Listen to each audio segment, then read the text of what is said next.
19 இவ்வாறாக சொல்லுகின்றது.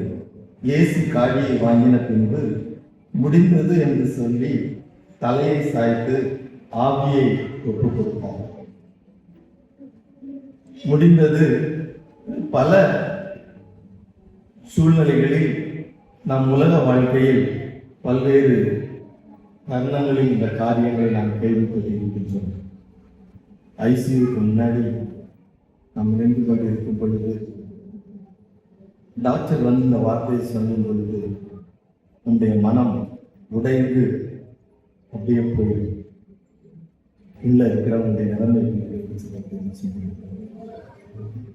இந்த இடத்தில் இயேசு இன்னும் கொஞ்ச நேரத்தில் அவர் தன்னுடைய ஆவியை விடப் போகின்றார்.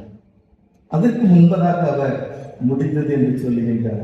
இது ஒரு உலக மனிதனுடைய முடிந்தது என்ற காரியத்திற்கும் இந்த சர்வ வல்லமையுள்ள தேவாதி தேவன் முடிந்தது என்று சொன்னதற்கும் மிகப்பெரிய வேறுபாடு இருக்கின்றன. உலகத்தில் வெற்றி கழிப்பில் ஒரு விளையாட்டு போட்டி இருக்கும். அதில் ஒரு வெற்றி பெற்றவுடன் உற்சாகமாக சொல்லுவார், ஐ ஒன் கேம், நான் ஜெயிச்சிட்டேன், வெற்றி பெற்று விட்டேன் என்று ஒரு பெரிய கழிப்பு வரும். பிள்ளைங்க பரீட்சையில் நிறைய மார்க் வாங்கிட்டாங்க அப்படின்னா அவங்களுக்கு ஒரு சந்தோஷம் வரும். வேலைக்காக காத்திருக்கிற பிள்ளைகளுக்கு வேலை கிடைச்சிருச்சுன்னா ஒரு மிகப்பெரிய ஒரு ஹாப்பினஸ். ஐ ஒன்.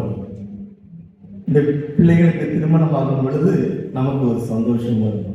ஆனாலும் கூட இது எல்லாம் ஒரு இன்கம்ப்ளீட், ஒரு முடியாத ஒரு வெற்றியாக இருக்கின்றது. அடுத்தடுத்த வாழ்க்கையில் பிரச்சனைகள் வந்து கொண்டேதான் இருக்கும். எந்த பிரச்சனைக்கும் ஒரு முடிவு கிடையாது. எந்த வெற்றியும் நிரந்தரமானதல்ல. மனிதன் இந்த உலகத்தில் வாழ்கின்ற எந்த ஒரு வெற்றியும் அவனுக்கு ஒரு நிரந்தரமான ஒரு கம்ப்ளீஷன் கிடையாது, நிரந்தரமான வெற்றி கிடையாது. இன்னைக்கு வெற்றி பெற்றவன் மறுபடியும் நாளைக்கும் அதே போராட்டம் அவனுக்கு உண்டு. அதே வழியில் அவன் கடந்து செல்ல வேண்டும், அதே காரியத்தை எதிர்கொள்ள வேண்டும், அதே காரியத்தை அவன் ஜெயிக்க வேண்டும்.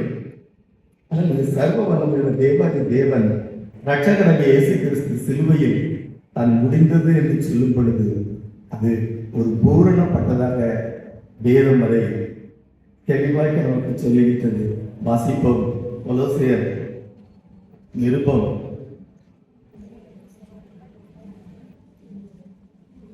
2ஆம் அதிகாரம் 14-15 வசனங்களை நம்மில் ஒருவர் வாசிப்போம்.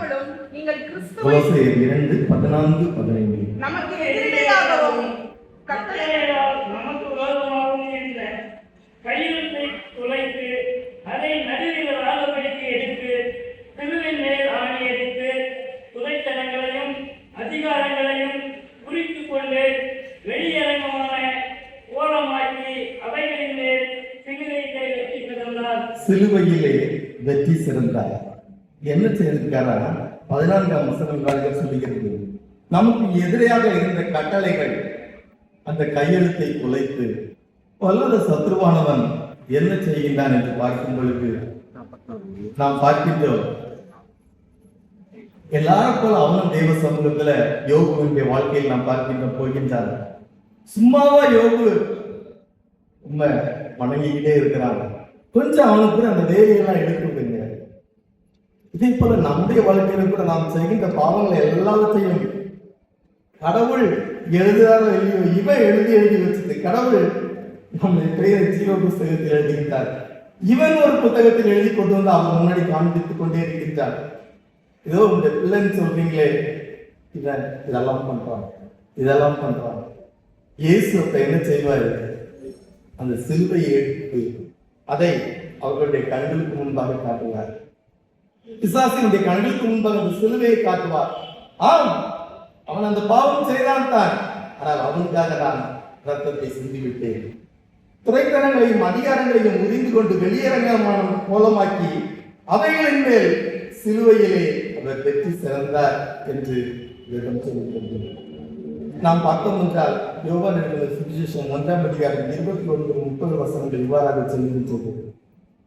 யோவான் சொல்லுகின்றார், யோவான் ஸ்நானகன் சொல்லுகின்றார், இதோ உலகத்தை பாவத்தை சுமந்து திருக்கிற தேவ ஆட்டுக்குட்டி, உலகத்தின் பாவத்தை சுமந்து திருக்கிற தேவ ஆட்டுக்குட்டி.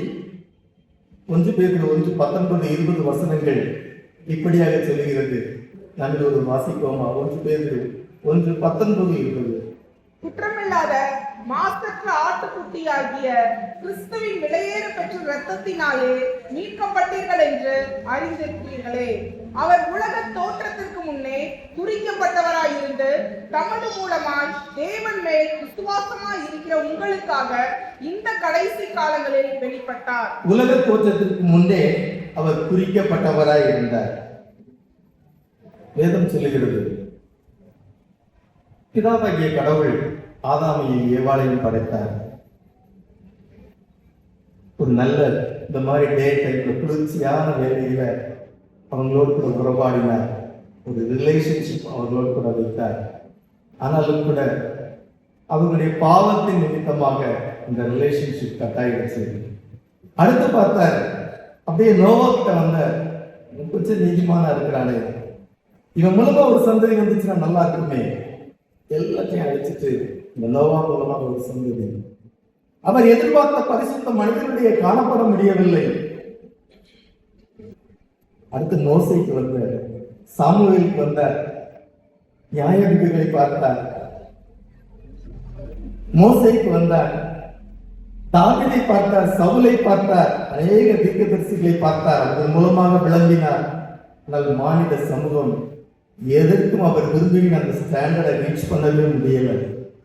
அப்பொழுதுதான் ஒரு கால் இவர்கள் யாருமே இவருடைய யார் பேச்சையுமே மனுஷன் கேட்கலன்னா, இவ்வளவு காரியங்கள் செஞ்சு மனுஷன் செய்யல அப்படின்னா இந்த சொந்த குமாரனை அனுப்புவேன் என்று தேவாதி தேவன் தன்னுடைய சொந்த குமாரனை அவர் அனுப்புகின்றார். வெளிப்படத்தில் 13:8 சொல்லுகிறது, மிருகம் வருமா? ஆட்டுக்குட்டியானவருடைய அந்த புஸ்தகத்துல உலக தோற்றத்தில் இருந்து இதுவரைக்கும் இந்த எல்லாருடைய பெயர் எழுதப்பட்டு இருக்கிறதா? அதுல எழுதப்பட்டு இருந்தா அந்த மிருகத்தை பார்த்து அந்த மனிதன் இந்த மிருகத்தை சந்திக்க மாட்டானா? மிருகத்திற்கு இந்த நாமத்தை அவன் ஏற்றுக்கொள்ள மாட்டானா? இதுவும் நம்முடைய வாழ்க்கையில நம்ம ரொம்ப கன்ஃபார்ம் பண்ண வேண்டிய ஒரு விஷயமாக இருக்கிறது. அநேக பெரிய வெள்ளிக்கிழமை ஆராதனைகள் அட்டன் பண்ணிக்கிறோம். என் பேர் அந்த புத்தகத்தில் எழுதப்பட்டு இருக்கிறதா? ஒருவேளை இந்த மிருகங்கள் வந்துச்சு அப்படின்னா வரும் காலங்கள் எப்படி இருக்குமோ தெரியாது. நான் பார்த்த காலத்துல இந்த மிருகம் வந்ததென்றால் அதற்கு எதிர்த்து நிற்க என்னால் முடியுமா? ஆனால் வேதம் சொல்லுகிறது, யார் பேர் அதில் எழுதப்பட்டு இருக்கோ அவங்க அதுக்கு எதிர்த்து நிற்பார்கள் என்று. இப்படியாக உலக தோற்றத்திற்கு முன்பே இந்த மாநில சமுதாய பின்னரசை ஏற்பதற்கு ஏற்படுத்தி வைக்கப்பட்ட ஒரு காரியம் இயேசு கிறிஸ்து சிலுவையில் அறையப்பட வேண்டும் என்பது. கொலோசியர் 2ஆம் அதிகாரம்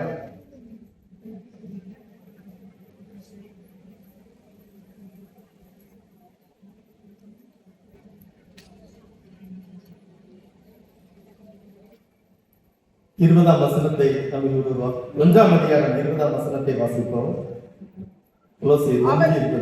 அவர் சிலுவையில் சிந்தின இரத்தத்தினாலே சமாதானத்தை உண்டாக்கி பூலோகத்தில் உள்ளவைகள் பரலோகத்தில் உள்ளவைகள் யாவையும் அவர் மூலமாய் தமக்கு ஒப்புரவாக்கி கொள்ளவும் அவருக்கு பிரியமாயிற்று.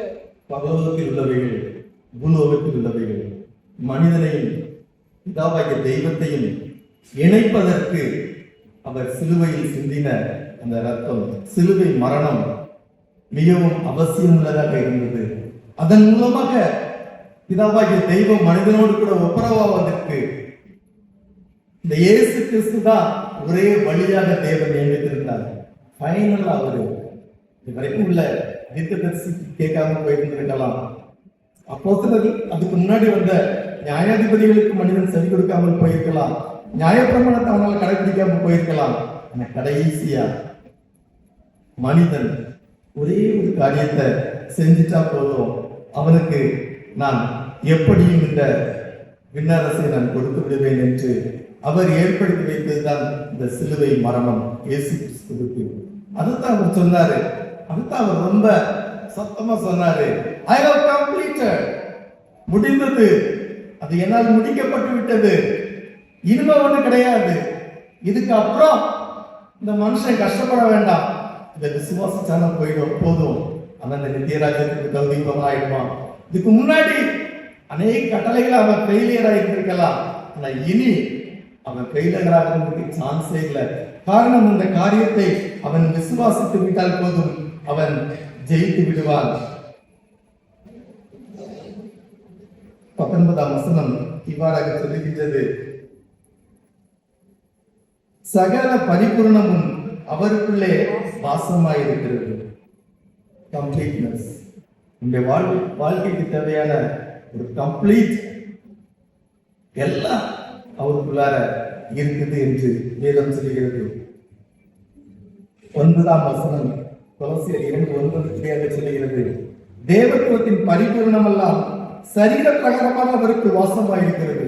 இயேசு கிறிஸ்து சிலுவையில் அடிக்கப்பட்டதினால் எல்லா பூரணத்துவமும் உலகத்தில் நமக்கு என்னென்ன வேணுமோ, நமக்கு என்னென்ன தேவையோ, இவ்வளவு சாத்தான் கூட அவர்கிட்ட இருக்காது, சாத்தான் கொடுக்கிற விஷயங்கள் அவர்கிட்ட இருக்காது. அது வேதம் சொல்லி இருக்கிறது, உலக மனிதன் என்னெல்லாம் தருவாங்க அது அவர்கிட்ட இல்லை. ஆனா நமக்கு தேவையான எல்லா காரியத்தையும் அவருக்குள்ளாக சரீர பிரகாரமாக அவருக்குள் வாசமாயிருக்கிறது. 10ஆம் வசனம், சகல துரைத்தனங்களுக்கும் அதிகாரத்திற்கும் தலைவராயிருக்கிற அவருக்குள் நீங்கள் பரிபூர்ணம் உள்ளவர்களாக இருக்கிறீர்கள். அவருக்குள்ளாக பரிபூர்ணமாக, அவர் பரிபூர்ணர் மாத்திரமல்ல, அவரை விசுவாசிக்கிற நாமும் அவருடைய பிள்ளைகளாகிய நாமும் பரிபூர்ணர்களாக இருக்கின்றோம். ஒரு வசனத்தை சொல்லியிருக்கிறார், முடிக்கின்றேன். 1 யோவான் 4ஆம் அதிகாரம் 1-2 வசனங்களை வாசிப்போம். 1 யோவான் 4:1-2. பிரியமானவர்களே, உலகத்தில் அநேக கள்ளக்கிறிஸ்துகள் தோன்றியிருப்பதினால் நீங்கள் எல்லா ஆவிகளையும் நம்பாமல் அந்த ஆவிகள் தேவனால் உண்டானவைகளோ என்று சோதித்தீர்கள். தேவ ஆவி நீங்கள் எதினாலே அறியலாம் என்றால், மாமிசத்தில் வந்த இயேசு கிறிஸ்துவை அறிக்கை பண்ணுகிற எந்த ஆவியும் தேவனால் உண்டாயிருக்கிறது. மாமிசத்தில் வந்த இயேசு கிறிஸ்துவை அறிக்கை பண்ணுகிற எந்த ஆவியும் தேவனால் உண்டாயிருக்கிறது. எல்லா ஆசீர்வாதமும் அவருக்குள்ள சரீர பிரகாரமாக கிறிஸ்துவின் சரீரத்திற்குள் இருக்கின்றது. அவர் ஆவியானவரை நமக்கு கொடுத்திருக்கின்றார். யாராவது ஒருவர் இந்த வேதத்தில் இயேசு கிறிஸ்து போதித்த போதனைகளுக்கு விரோதமா ஒரு காரியத்தை சொன்னாங்க அப்படின்னா, அது அந்தி கிறிஸ்துவனுடைய ஆவி என்று வேதம் சொல்லுகிறது. தேவ ஆவியை நீங்கள் எதனாலே அறியலாம் என்றால், மாம்சத்தில் வந்த இயேசு கிறிஸ்துவை அறிக்கை பண்ணுகிற எந்த ஆவியும் தேவனால் உண்டாயிருக்கிறது. அறிக்கை பண்ணாத எந்த ஆவியும் அந்த கிறிஸ்துவனுடைய ஆவியாக இருக்கிறது.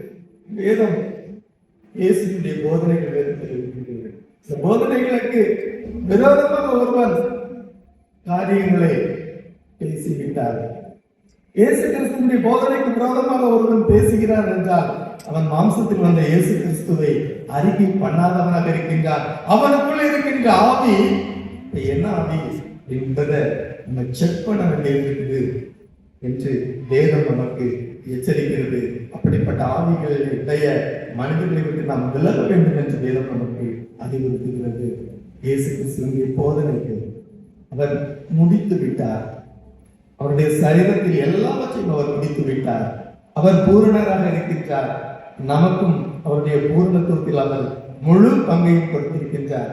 அவருடைய பிள்ளைகளாகிய நாம் அவருடைய பூரணத்துவத்தை நாம் அனுபவிக்க இந்த நாளில் நாம் அழைக்கப்பட்டிருக்கின்றோம். ஜெபம் செய்வோம்.